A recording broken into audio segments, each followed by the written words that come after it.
जो मुख्य मांगे थी वो क्या थी यहाँ के लोगों की जो आपसे मिले, आपने उनके लिए प्रचार भी किया, काफ़ी एक सक्रिय प्रचार रहा और आपके रहने की वजह से कहा जाता है कि जो दो दड़ों के बीच में मुकाबला था वो तीन यानी त्रिकोणीय बन गया।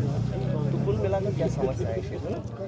जी देखिए, आज मैंने अपना पहला वोट डाला, अपनी ज़िंदगी का पहला वोट है मेरा और मुझे प्रेरित किया। मैंने अपने वालिद साहब के लिए वोट डाला, हक के लिए वोट डाला, सच के लिए वोट डाला। पूछने की तो मैं पास एक औलाद लोगों के बीच में गया और उन्हें मुश्किलात जो मुझे हुई 5 साल और अपने वालिद की रिहाई के लिए उनसे कहा कि वो वोट डालें और मुझे पूरी उम्मीद है कि वो वोट डालेंगे, क्योंकि कल को जब मेरे वालिद साहब बाहर आएंगे तो वो बेगुनाह कैदियों की भी बात कर सकते हैं, क्योंकि उन्होंने जेल के अंदर देखा है कि उन्होंने क्या मुसीबतें झेली है।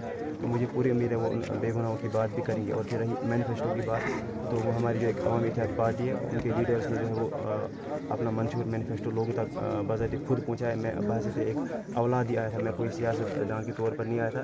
तो जितना मुझसे हो सका मैंने अपनी बात पहुँचाने की कोशिश की और जो हमारी पार्टी थी उन्होंने भी जो है लोगों तक अपना मंशूर पहुँचाने की कोशिश की। क्या आपने भी यहाँ पे वोट भी कास्ट किया? फर्स्ट टाइम वोटर भी बिल्कुल, मेरा फर्स्ट टाइम वोट था। मैंने अल्हम्दुलिल्लाह अपने वालिद के लिए वोट दिया, हक के लिए वोट दिया।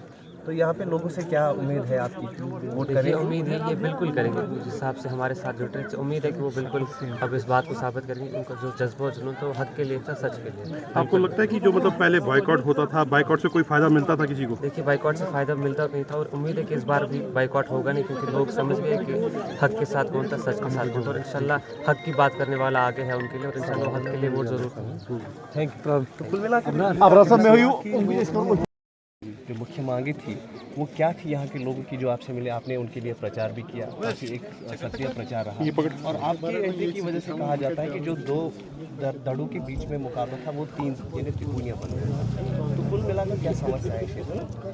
जी देखिए, आज मैंने अपना पहला वोट डाला, अपनी ज़िंदगी का पहला वोट है मेरा और मुझे प्रेरित किया। मैंने अपने वालिद साहब के लिए वोट डाला, हक के लिए वोट डाला, सच के लिए वोट डाला। पूछने की तो मैं पास एक औलाद लोगों के बीच में गया और उन्हें मुश्किलात जो मुझे हुई 5 साल और अपने वालिद की रिहाई के लिए उनसे कहा कि वो वोट डालें और मुझे पूरी उम्मीद है कि वो वोट डालेंगे, क्योंकि कल को जब मेरे वालिद साहब बाहर आएंगे तो वो बेगुनाह कैदियों की भी बात कर सकते हैं, क्योंकि उन्होंने जेल के अंदर देखा है कि उन्होंने क्या मुसीबतें झेली है।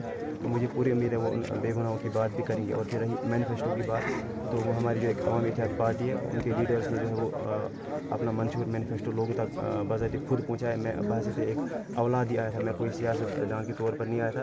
तो जितना मुझसे हो सका मैंने अपनी बात पहुँचाने की कोशिश की और जो हमारी पार्टी थी उन्होंने भी जो है लोगों तक अपना मंशूर पहुँचाने की कोशिश की। क्या आपने भी यहाँ पे वोट भी कास्ट किया? फर्स्ट टाइम वोटर भी बिल्कुल, मेरा फर्स्ट टाइम वोट था। मैंने अल्हम्दुलिल्लाह अपने वालिद के लिए वोट दिया, हक के लिए वोट दिया।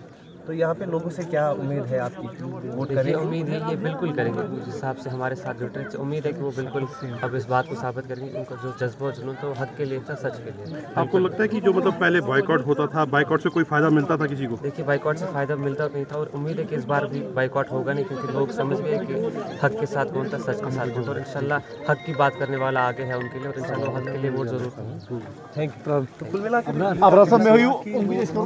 अगर आप ये वीडियो YouTube पर देख रहे हैं तो हमारे चैनल को सब्सक्राइब करें और बेल आइकन को दबाना ना भूलें। अगर आप Facebook पर ये वीडियो देख रहे हैं तो हमारे पेज को लाइक करें।